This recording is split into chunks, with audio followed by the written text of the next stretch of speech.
আজ বিকেল থেকেই ওয়েদারটা মেঘলা মেঘলা ছিল, আর এরকম বৃষ্টির মরশুমে একটু চা না হলে ঠিক জমছিল না। আসলে বাড়ি থেকে শিলিগুড়ি ফিরে কাজের চাপটা একটু বেড়ে গেছিল।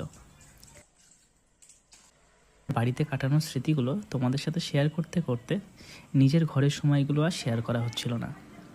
তাই আজ সময় করে চলে এসেছি চায়ের আড্ডা দিতে।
চায়ের সাথে একটু মুড়ি চানাচুর, আর তারপর দুজনে মিলে মুভি দেখতে বসে পড়লাম।